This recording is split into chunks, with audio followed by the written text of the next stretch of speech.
Knoxville gave us some thrilling fights until a small mistake cost Northcutt and sent him on his lid. This allowed Proudfoot to romp to his third win in a row out in Iowa. Now as we arrive in Indiana, the unusual banking of Kokomo might just allow someone to get one over on Brandon. Will anyone manage it?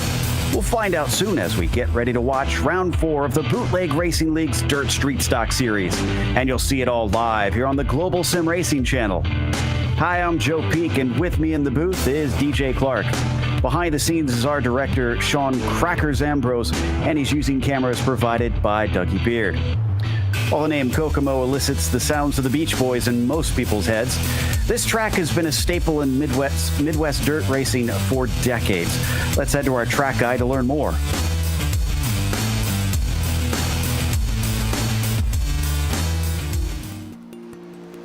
Welcome to Kokomo, Indiana. Unlike the Beach Boys Kokomo, this Kokomo is real, and automotive giants like Chrysler, Fiat, and Delphi have a big presence here. And fittingly, it is Indiana after all, we got a dirt track. This quarter-mile facility has been here since 1947 and over the years has hosted all the greats of the American Midwest. The Andretti's, Voigts, Unsers, Kinzers, they've all made trips to this town of nearly 60,000. ARCA even ran some races here in the 50s. But nowadays, this track is home to mostly open-wheel midgets and sprints, with the occasional modified super late model or street stock turning laps. The track we know of today came into being in 2004, when essentially they started over. They knocked the place down, widened it, added a little bit of banking from its previously flat configuration, and added more walls. Its quarter-mile length but sharper paper-like corners, well, they really add an interesting dynamic compared to the sweeping corners at most dirt tracks. That gives you a chance to build up some speed here on these straightaways. But that corner comes up awfully fast. As the race wears on here, it'll be a challenge to keep it in the wet and get that traction down when you hammer home the throttle for those longer straightaways. Have a line picked out and get ready for that sharp corner. Things can happen very fast here too on corner entry, and if they do, you might not hit much that's soft. The only truly straight part of the track is the front straightaway. That back straightaway takes more of a D shape, so be mindful of that if you're riding a cushion. So strap in and get ready for some dirt track action here at Kokomo Speedway.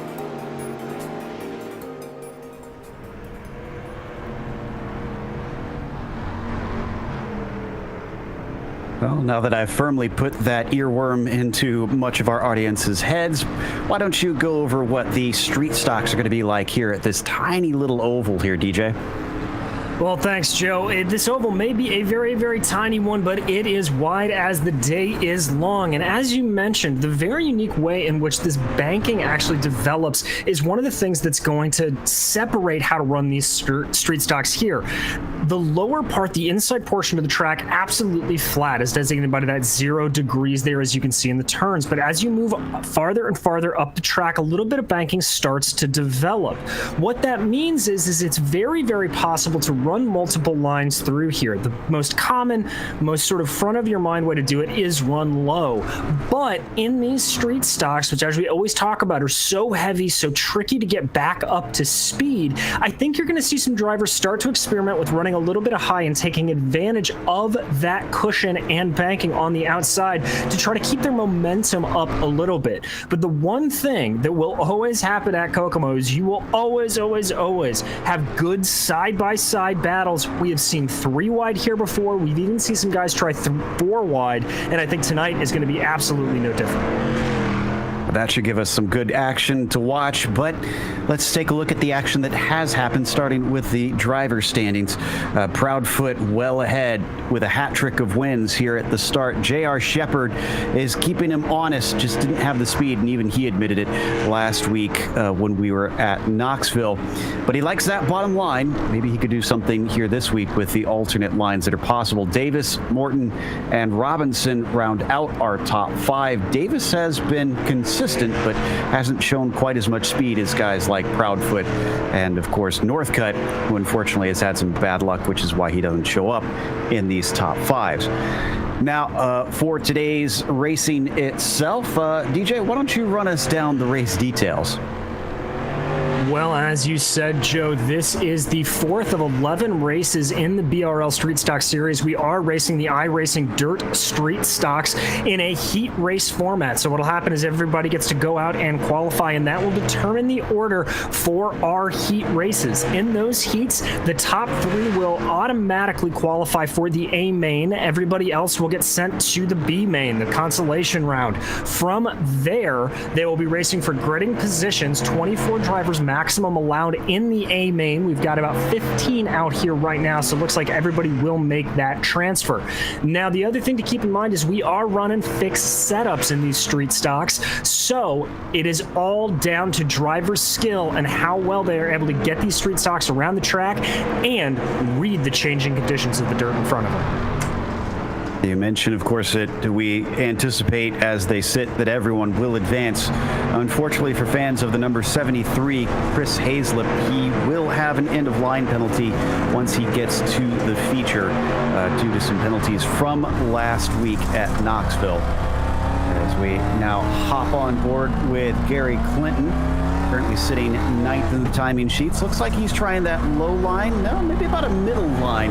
Just about halfway up the track, seeing if he could do something here in between. As he's found a little bit of racetrack all on his own, which is going to be hard to find, I imagine, considering this thing is only a quarter of a mile long. Oh, it very much sneaks up on you, Joe. And if you are one of the race leaders, if we stay green during this feature, I think lap traffic will most certainly come into effect. Watch Justin Morton here to the outside of Robbie Robinson. Morton working on that high side, doing a nice crossover down the main straightaway. There you see the slide job coming out. I think that's going to be one of the best ways to get by somebody here, is to throw that slider, get a lot of good momentum down into the low side, and just let the car drift up the track. As he ducks underneath Robbie Robinson there, coming off of 4, and then they switch back around through 1 and 2. Maybe we'll see those continuations throughout the race. Starting to get a little bit of a slicked up line at the bottom of the track currently. Not so much at the top, though, interestingly. And just now, I noticed Chris Davis running into one of the tires down at the apexes, as those will certainly be a danger throughout this race. And Sun continuing to go down to the last moments of our warm-up. Then we will get those 4 laps under qualifying for the drivers to try and sort themselves out for our heat races here today. So far, looks like everybody's managed to get out and get a time in. But it is a bit of a separation. Top 3, Northcutt, Proudfoot, and Davis, split by less than a tenth of a second. Then you got a tenth and a half between Davis and Morton. So the top 3 have found something that the rest of them have not. Well, and the one that actually surprised me out of that top runners there, Joe, I don't believe I'm going to say these words, is Brandon Proudfoot. Brandon came out very, very late on the track after a lot of decent rubber had been laid down and was still able to get that very speedy time in. So I think there is a chance that he is going to have a very, very quick car. Steven Spies, however, all the way down in 12th spot, he's one to watch. Steven has told us in interviews that he really likes running the tracks that aren't just high line, rip it around the outside kind of things, and Kokomo is certainly one of those tracks, so I think he's going to be one to watch as well. He's been holding his cards close to his chest here in the warm-up, since he hasn't done a whole lot of laps compared to some of the other drivers.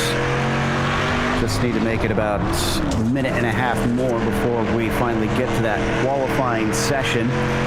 Actually, I think bodes well if, with how few we have here in the warm-up, because the track does not look nearly as eaten up as I expected it to be.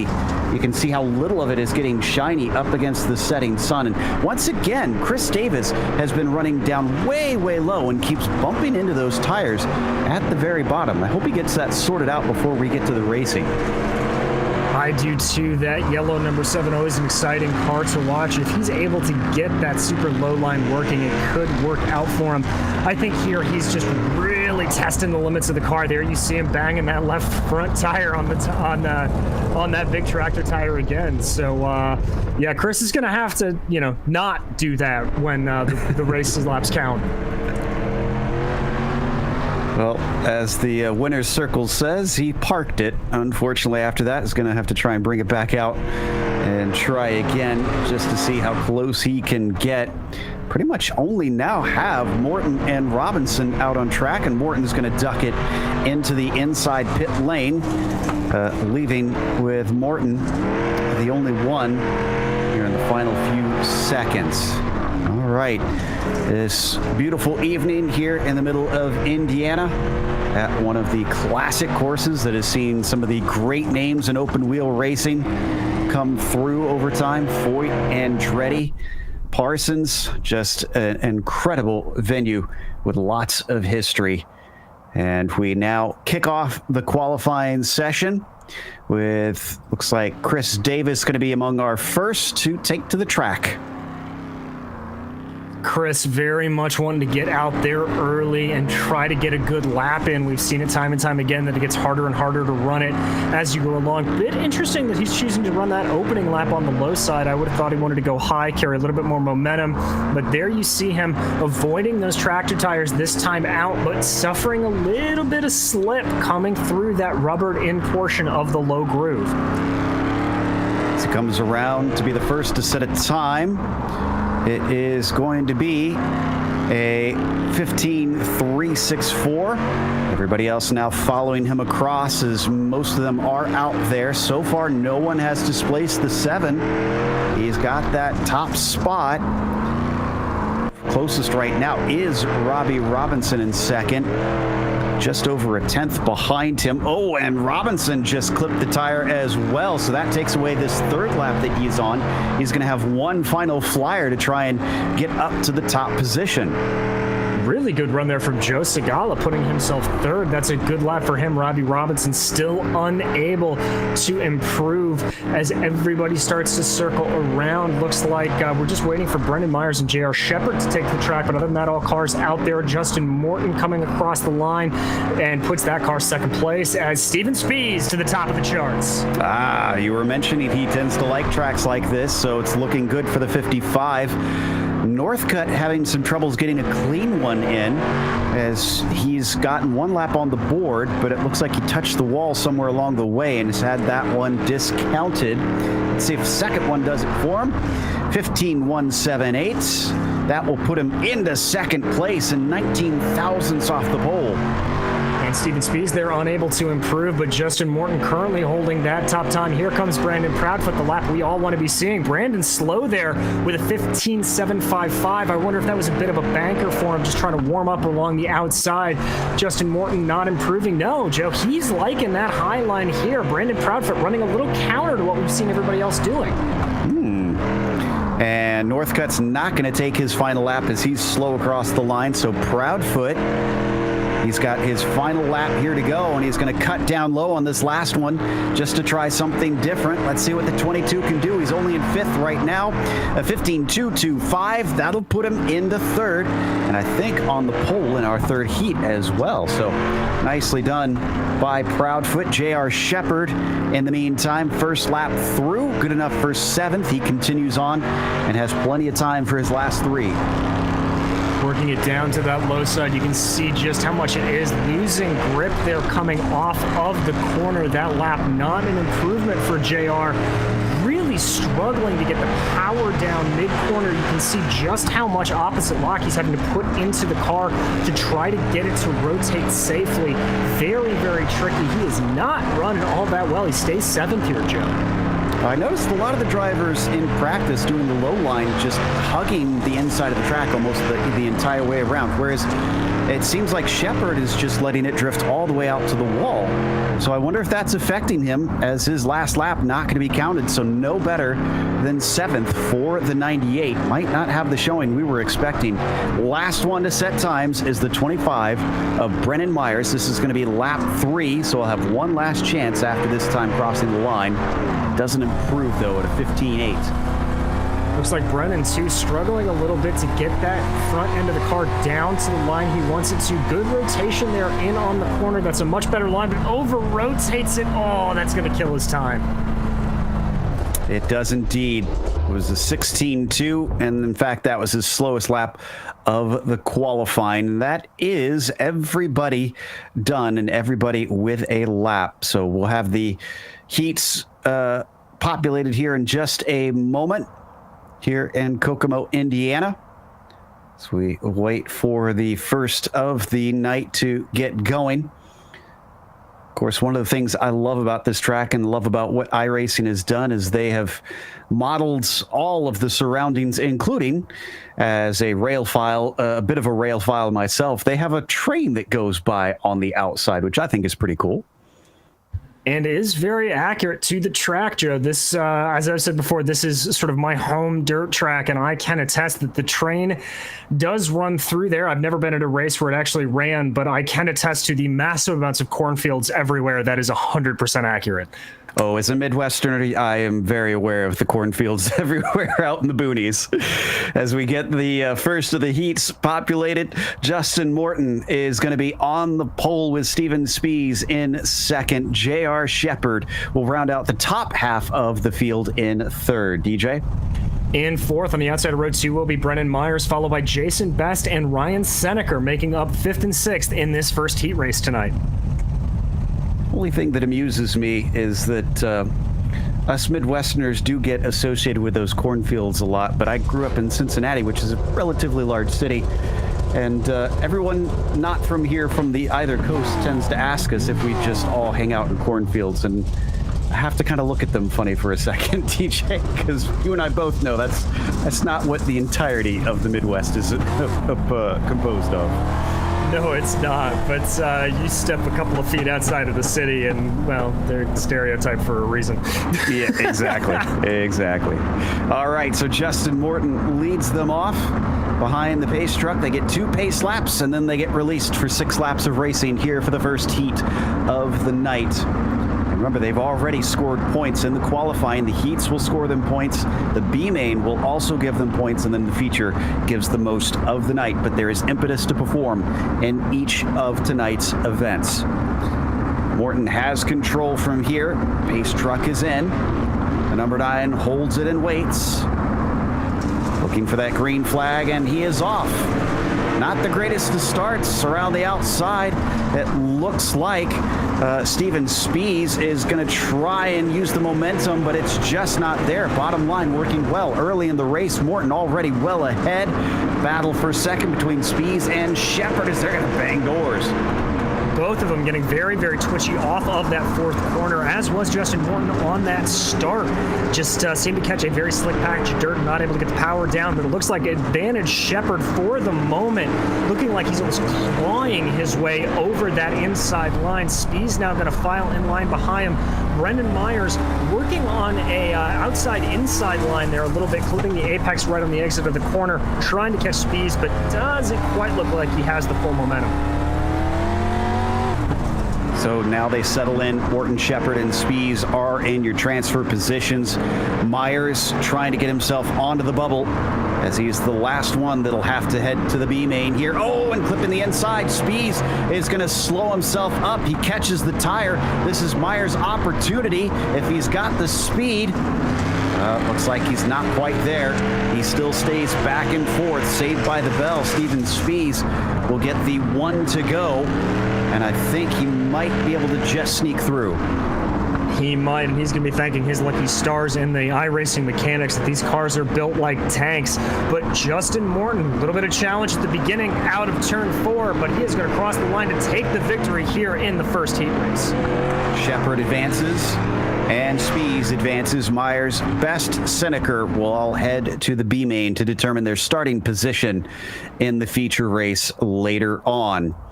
That brings us to heat number 2. Another 6-car field for this one, and it is Billy Northcutt starting at the top with Chris Davis in second and Joe Segala rounding out the first half of the field. John Wilson's going to be lining up in 4th place, and the third and final row will be populated by Matt Shinuski and Chris Hazlett. Now remember, doesn't matter where Hazlip finishes here, and honestly, if he winds up in the B main where he finishes there, as he will be given an end-of-line penalty for the feature, but I do believe he will still be eligible for the points, so he can't just sit around and wait for this race to be over. He does have to try if he has hopes of finishing higher up in the championship, as the pace truck leads them away.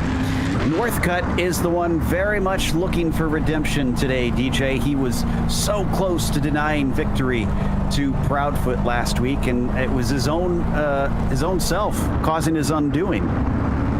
It was indeed, and Billy, a relatively new face to this series. I haven't seen him run on a whole lot of bull rings before, so it'll be interesting to see if he's able to carry that speed last week from Knoxville to the much tighter confines of Kokomo as he lines up now in the lead of this heat.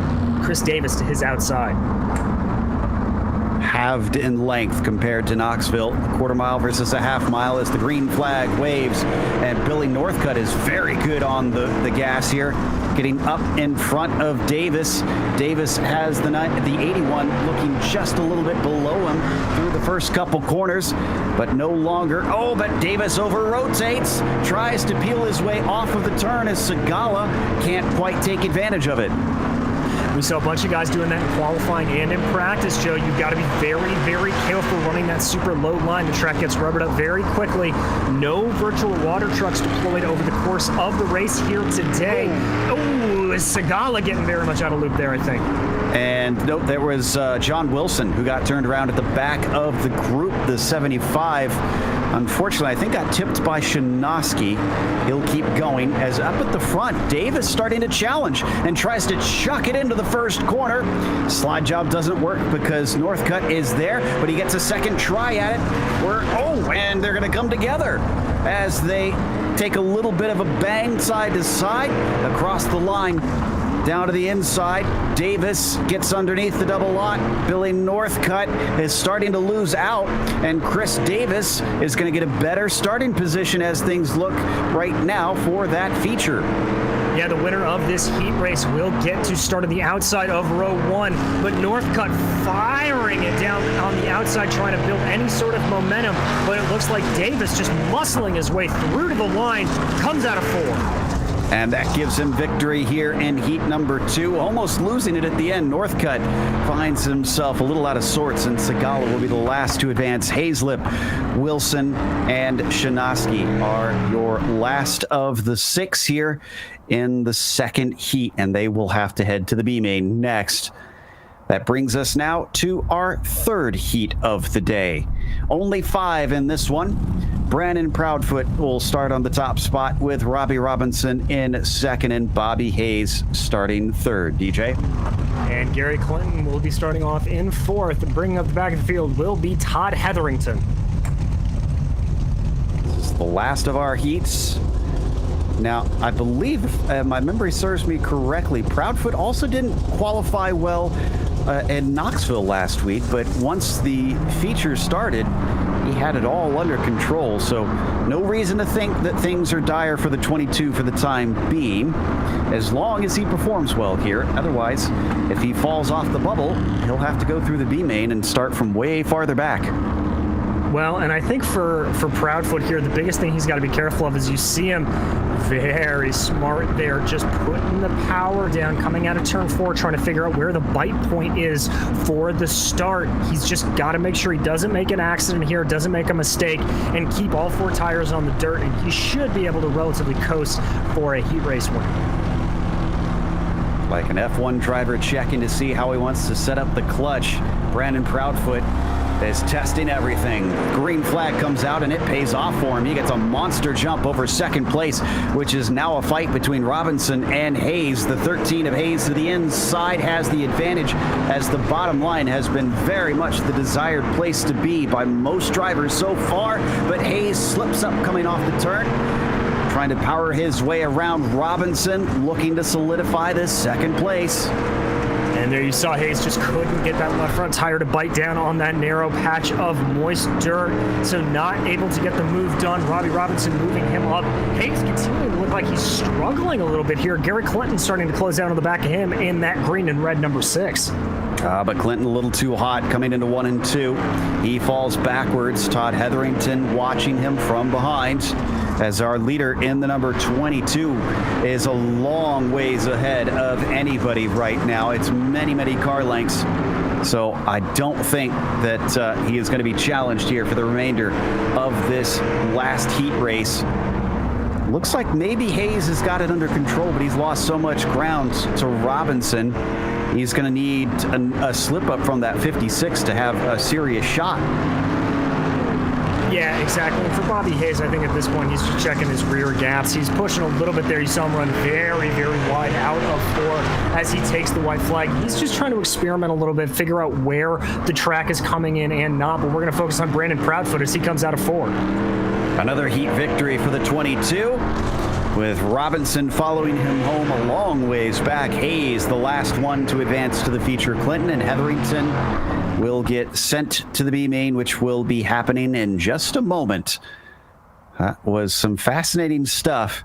Definitely, I imagine, opened some eyes of our drivers watching for the feature, as our consolation drivers now grid up.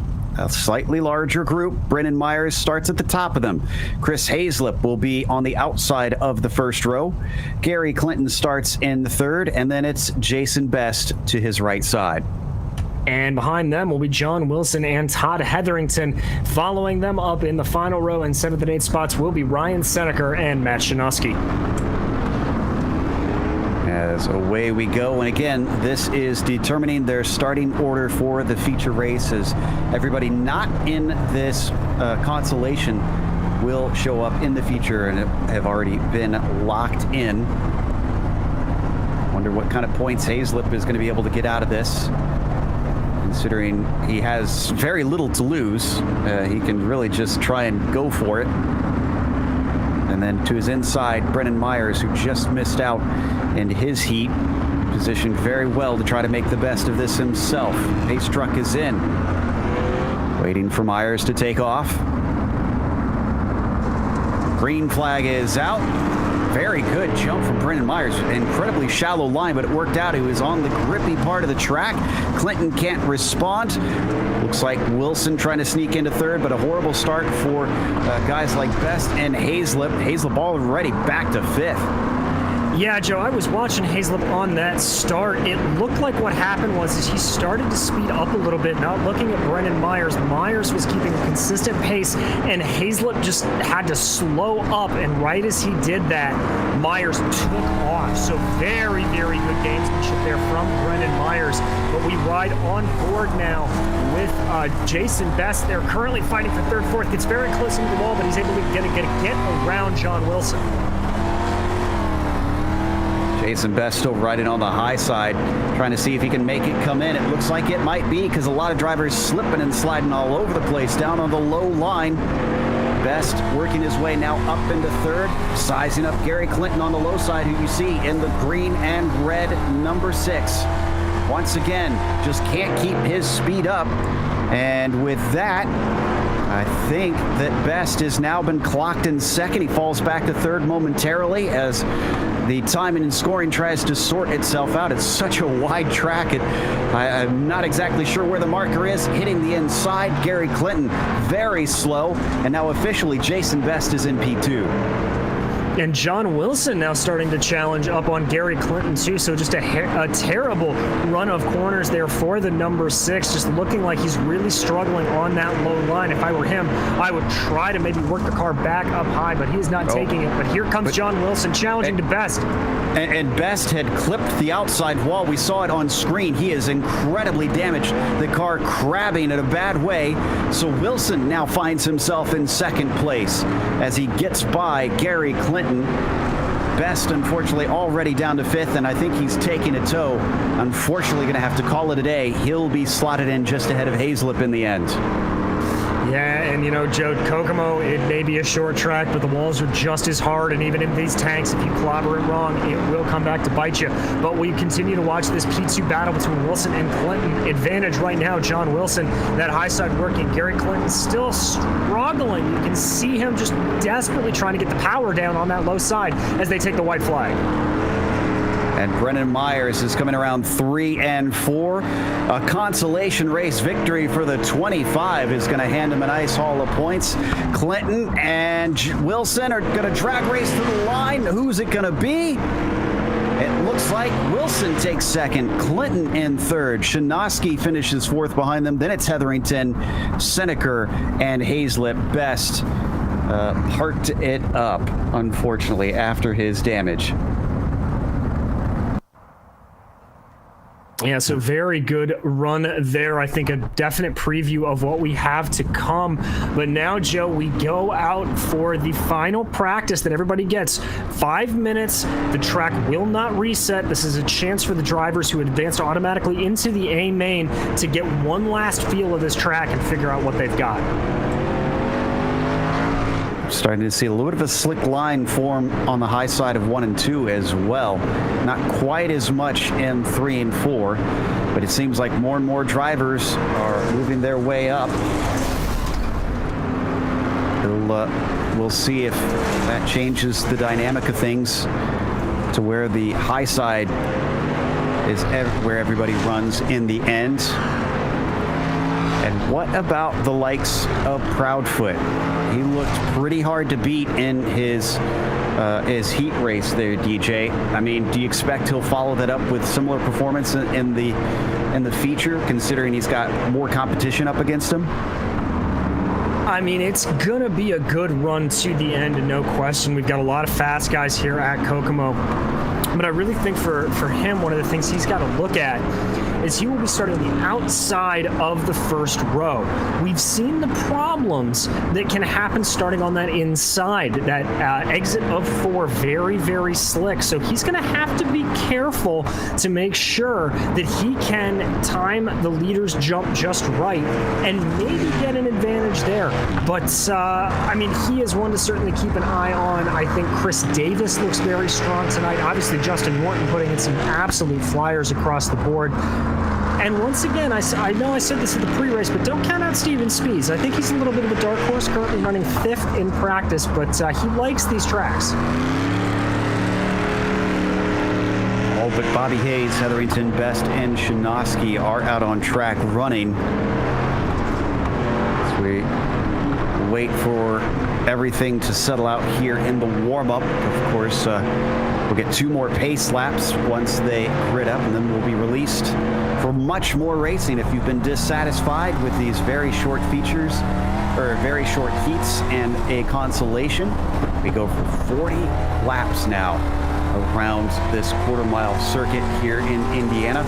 We ride on board with Proudfoot, who has the quickest time in the warm-up, and by a quarter of a second. That's a pretty big gap over Northcutt. Yeah, it's a very, very hefty margin. He's going to be hard to beat, I think. We've seen him do this before as the track represent. Brandon Proudfoot just knows how to get the car where he needs it. Northcutt still working that low line in the meantime. Seems to like it here on the warm-up, but he now switches up to the high side, just riding the rim. See a lot of cars tipping the outside with that right rear. How much that banking comes in right at the edge of the track. Who will it bite, though? It's already caught out the likes of Jason Best in the consolation race, who's looking at a 2nd place and then suddenly had to retire from the race in the blink of an eye. Yeah, and attrition could be a little bit tricky here. You know, this track is very, very wide, but as we've seen time and time again, there really only starts to develop 1 or 2 lines that you want to go. And if somebody loses it in front of you and you're coming on full bore into the corner, there's nowhere for you to go, and you may just have to run into the back of them. And even as we saw on that last lap of 55 with Steven Spies getting into a little bit of trouble coming off of the corner. So mistakes could be a breaker here tonight, Joe, but we'll have to see. Brandon Proudfoot there working the low line, Brennan Myers behind him, but most everybody else running high. Even J.R. Shepard, who's also admitted he tends to like the low line, is working his way up on the high side currently. We hop on board with him, and there's another tip to the outside wall. That's the sort of thing I think you'll see drivers get away with. But wow, things happen so fast here.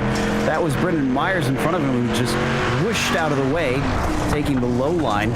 I'm kind of amazed that we haven't seen more drivers miscommunicate with one another, taking opposite lines and getting spun around. I am too, Joe. And, the thing is that these dirt street stocks are arguably the slowest dirt cars on the sim, but you still have to have lightning reaction times, and you are seeing the real talent in this field, but we haven't seen any of that. Ticking down, though, under 5 seconds to go, just about ready to grid up for this feature race.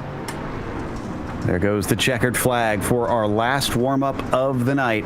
Who's got the speed to take a victory here at Kokomo? Proudfoot on the verge of 4 in a row. As we take a look at the grid, it is Justin Morton who starts on the pole with Chris Davis starting in second. Brandon Proudfoot, good enough for P3, and J.R. Shepard beginning in fourth. Billy Northcutt starting within the top 5. To his outside, it is Robbie Robinson. Then Steven Spees starts in 7th. Joe Segala in 8th. Bobby Hayes in 9th. And rounding out the top 10, it's going to be Brennan Myers. Starting off in the 11th position is going to be John Wilson, followed by Gary Clinton in 12th. Matt Shanoski is going to line up 13th, followed by Todd Hetherington and Ryan Seneker. And then bringing up the rear of the field will be Chris Hayslip and Jason Best. Here we go. Justin Morton starts them off in the number 9 on the first slow pace lap here around the quarter-mile speedway. Interesting that he's running up a little high here, but not on the very high line, just kind of staying in the dirt and muck between the two that have formed. While you can see the cars behind him running all the way up high, though, on the rubbered-in line. So something I'll maybe bring up later, see if we can suss out if that's significant. Meanwhile, Morton waiting for the green flag, which comes out. Oh, but he starts a little early, and he almost slaps the outside wall. This allows Chris Davis to have a shot at taking the lead away up to his inside, trying to stick his nose in. Brandon Proudfoot already challenging, looking to go from 3rd to 1st. They're going to go 3 wide for the lead as they come across the line. And Joe, I thought for sure that Proudfoot was going to lose out, force a check up coming into turn 3, but he did not. Justin Morton powering on the outside. Great burst of momentum for him, but Proudfoot up past Davis into first place. J.R. Shepard trying to stalk on the outside line, and Billy Northcutt down low in 5th. This has changed very quickly since the drop of the green. Proudfoot up ahead. Morton on the high side, still working 2nd place. Chris Davis trying to follow through but can't find the grip on the rubber. Looks like the 9 is sitting pretty, but does he have enough to challenge our multi-time winner? He is clear of the 7 at this point. And don't forget J.R. Shepard also working way up high, and I think he's going to take 3rd. There he goes. And Chris Davis saying enough with that low line, slotting up high to try to do that. Davis losing out, it looks like, almost to Billy Northcutt. As you can see, these guys really starting to come together, and Steven Spees running that high line as well behind Davis. So battles up and down the field here, Joe. Indeed. They may have only 16 runners, but it's been great battling as we hop on board with Steven Spees and all green flag racing so far. He looks up ahead at Chris Davis, who's fallen down to 4th and is certainly under threat from Billy Northcutt, who's another one working the low line, following suit with Brandon Proudfoot. Really, honestly, the only 2 up towards the front of the field who continue to like the shallow end. Well, and Joe, whereas for Proudfoot, it seems like it's really working out. I think it's really a struggle for Northcutt down there, but there you can see the preferred line for everybody run by Justin Morton, running that car as high as he can, carrying as much momentum as he can. He is just not able to take anything out of Brandon Proudfoot's lead, however, as Proudfoot just has that low line working to perfection, but as I say it, he moves up to a midline. So maybe doesn't like the way that the slicked up line is feeling. He comes back down low, close to the tires at the bottom. Is he going to move the middle line again? No, he comes right back down to the bottom. Doesn't like that middle line right now. He may have to wait to get that rubber in a little bit more. But Joe, we talked about it at the top of the broadcast, if lap traffic was going to play anything in tonight. Sure enough, Chris Hazlett under 2 seconds up the road from Brandon Proudfoot. That's Hazlett, Clinton, and Hetherington all in a relatively close battle there. So lap traffic about to play a factor here. Indeed. Hazlett is going to try and hold to the high side, it looks like, which will work well for Proudfoot, but not so much for the rest of the fields. Also in front of them, I see Hetherington not too far up the road, and then he's got cars that are even battling. Clinton, along with Best and Shinosky, have been trying to sort out essentially 12th position. Yeah, and that's where it's going to get very, very difficult. Justin Morton there forced to take a low line as we watch the 94 of Matt Shinosky. You can see that battle really starting to develop. Jason Best stalking down behind him, trying to get anything. Shinosky making some contact there with the wall as we ride on board with Jason Best.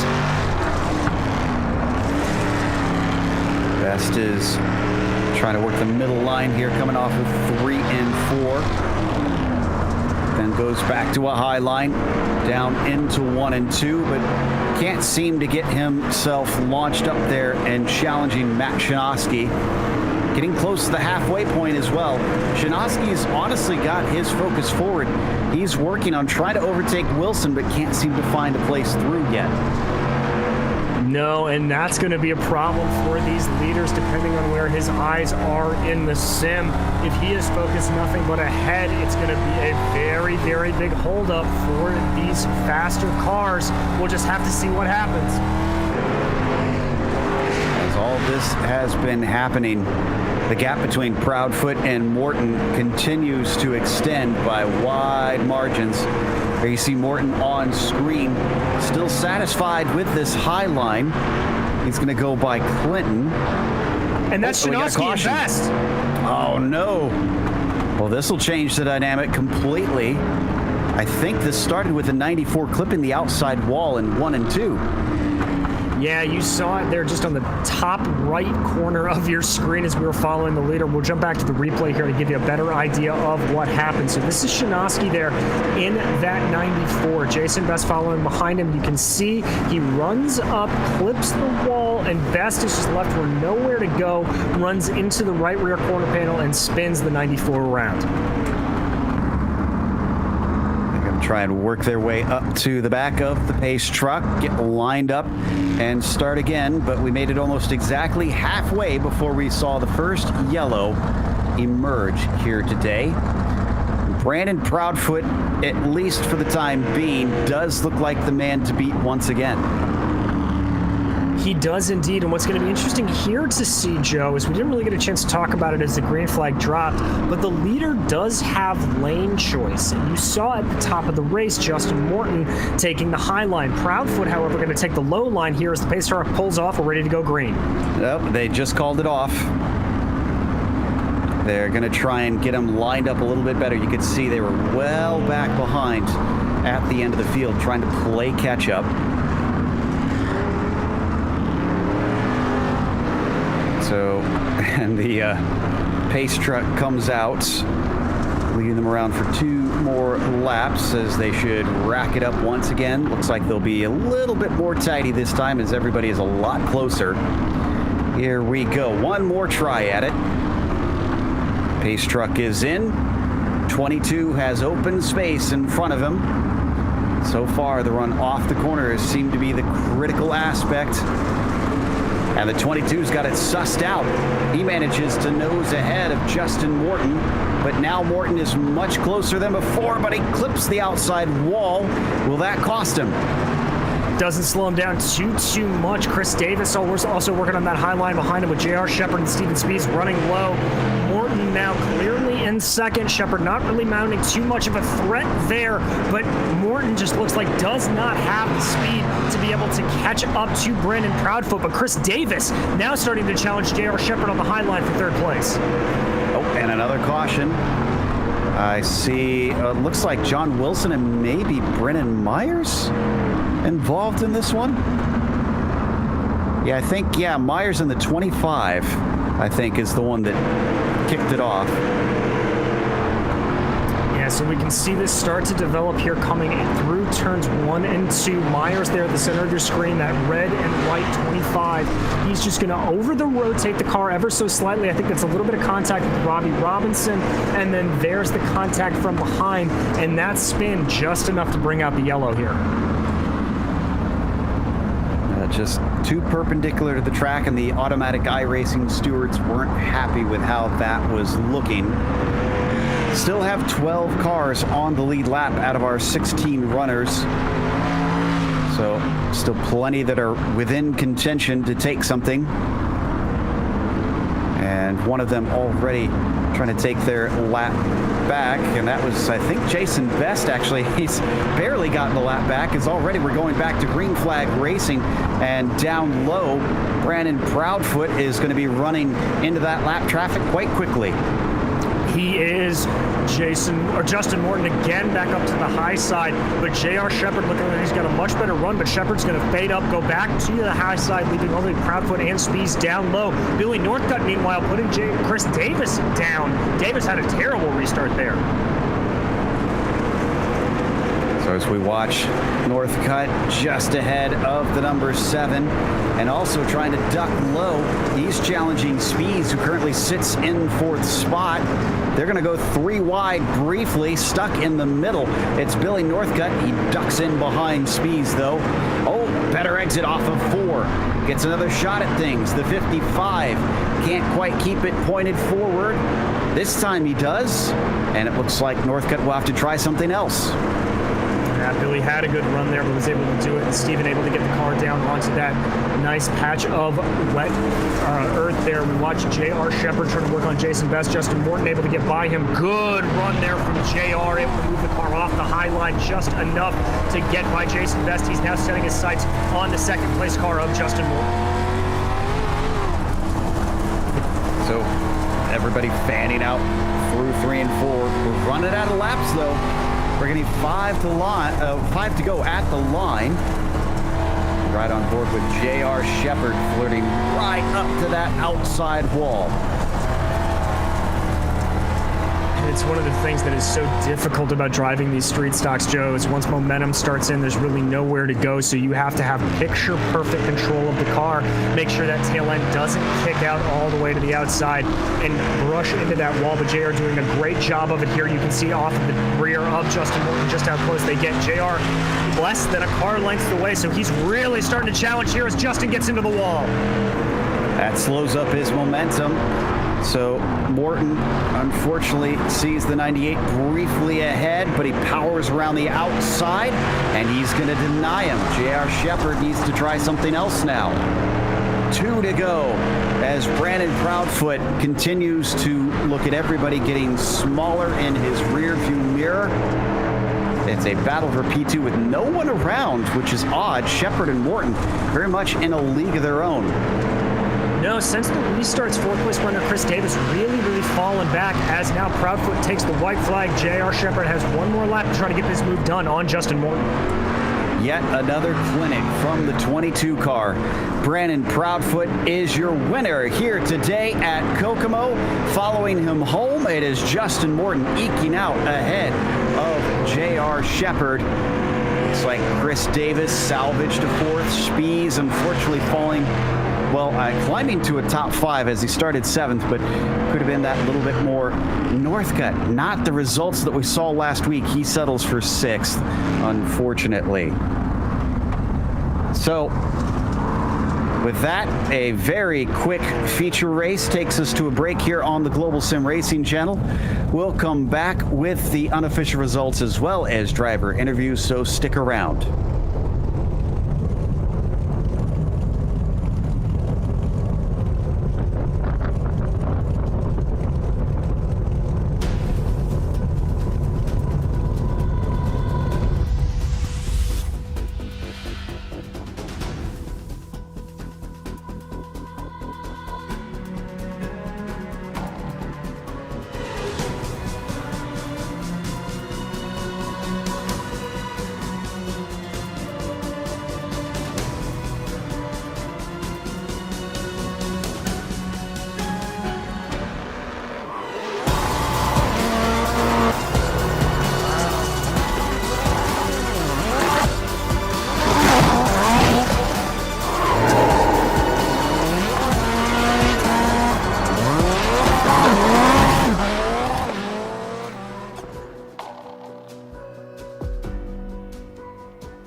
welcome back to Kokomo Speedway. Round 4 in the Bootleg Racing League Dirt Street Stock Series saw Brennan Proudfoot continue his clean sweep with another victory in Indiana. Justin Morton finished behind him despite starting on the pole. He had to fight for that second place, fending off J.R. Shepard, who rounds out the podium. Chris Davis falling downwards as well, finishing in 4th. Steven Spees, he did like this track. He went from 7th to 5th, but only a top 5 for him. Was ahead of Billy Northcutt, finishing in 6th. Bobby Hayes was 7th, and Robbie Robinson was 8th. Then finally, it is Joe Segala in 9th, and Brennan Myers rounding out your top 10. Gary Clinton able to bring the car home in 11th position, followed by John Wilson in 12th. Then we get into the cars that were a lap down. Jason Best, Todd Hetherington, and Chris Hazlett. Matt Shinoski suffering damage, having to get a little bit of repairs done, and Ryan Seneker unable to start the race. We have our winner ready to talk to us, Brennan Proudfoot. And Brandon, congratulations on another win. The only thing that I find curious is now 2 weeks in a row, we've watched you take your heat win and take the feature win, but not take the pole. Is qualifying something of a weakness for you? It's whenever you get a track like this where it's that 2-line racing, nine times out of 10, it's if you got a bunch of fast guys, it's who finds that line. And me personally, I try to stick it to the bottom, or I'll try to do a slider line. And these past few tracks, I've tried doing that slider line. It hasn't quite been working out for me. I found the time there in the heat, but there's a lot of fast guys in this league, believe it or not, and they keep you honest. Certainly did.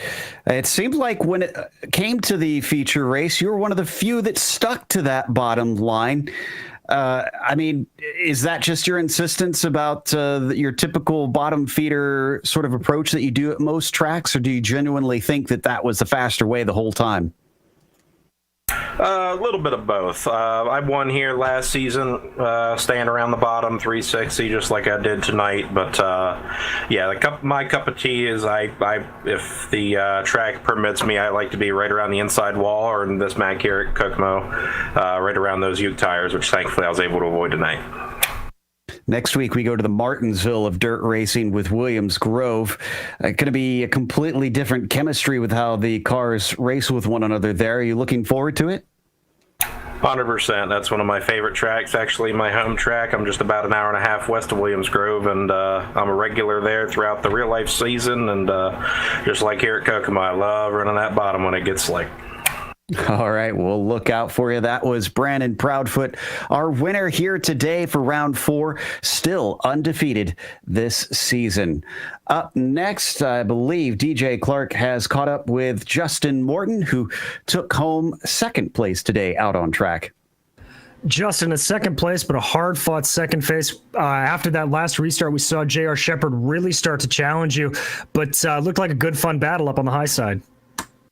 Yeah, that was a great battle with JR there at the end. I knew he was kind of lurking back there most of the race, and I kind of just started screwing up after that last restart and left the door open for him. And he poked his nose in there one time, and I kind of just had to calm down after that. It looked like you were the sort of lead driver running that high side. Obviously, we saw Brandon go down to the low side, but the high line working for you.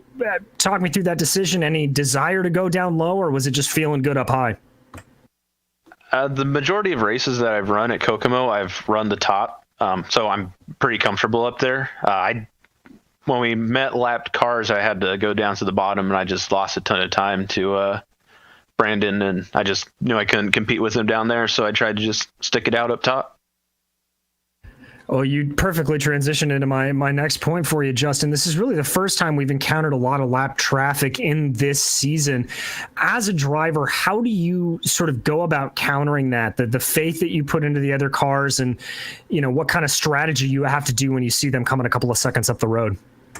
Yeah, you really start have to planning, a lap or two ahead of catching them if you want to move to the bottom or move to wherever they aren't, or hope that they move down before you. But generally, you're expecting them to stay where they are. So it's this league is very predictable on if people are going to stay where they are.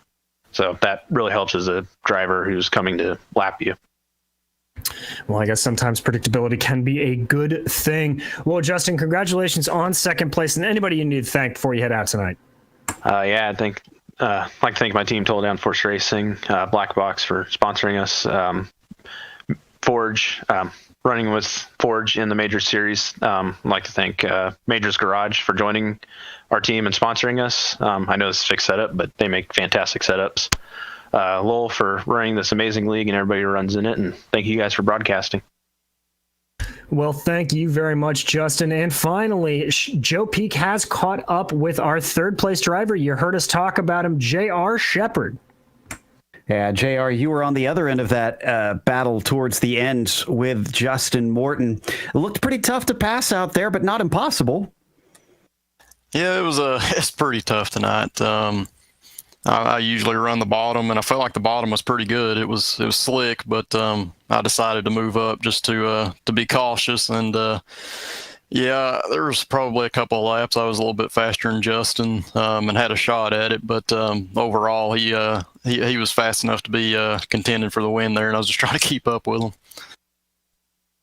Yeah, it seems like Brandon once again had the measure of the field here today, but with us visiting some of the more unique circuits here on iRacing in terms of dirt racing, this one with its odd banking and Williams Grove with its paperclip shape.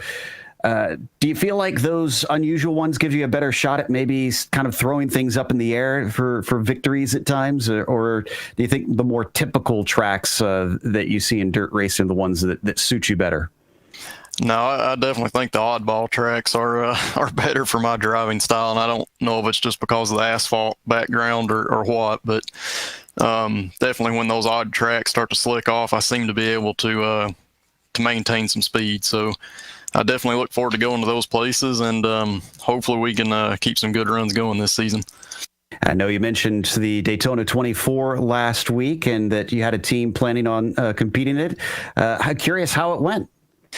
Yeah, we came home third in our split during the Friday night session, so that's a lot of fun. The Western PA iRacing group gives me a place to come and run with them, and it's all guys that run at BRL, so it's really cool to be able to do that. And we try to run all of the endurance races during the season, so it's definitely a lot of fun. But last week was pretty tiring. I can imagine. One of these days, we'll have to see if we can get you into one of the road series that GSRC's covers, but congratulations on a third today. Hey, I appreciate it, guys. Thank you. That's J.R. Shepard, last of our podium. And that is going to round out our interviews for tonight. So we want to give a big thank you to the Bootleg Racing League for bringing us back for another season of coverage here at the Dirt Street Stock Series. And also a thank you goes out to the companies that provide the software and the hardware for our broadcast listed here on your screen. Additional thanks to June Lalonde, who provides our wonderful music. See the screen for how to get a hold of more of her great work. And thanks to the team today, DJ, Sean, and Dougie. If you'd like to find out more about GSRC, including upcoming races, you can find it at globalsimracingchannel.com or check out our social media, which includes Twitter at GSR Channel, Facebook at Global Sim Racing Channel, and Instagram at GSRC_Graham.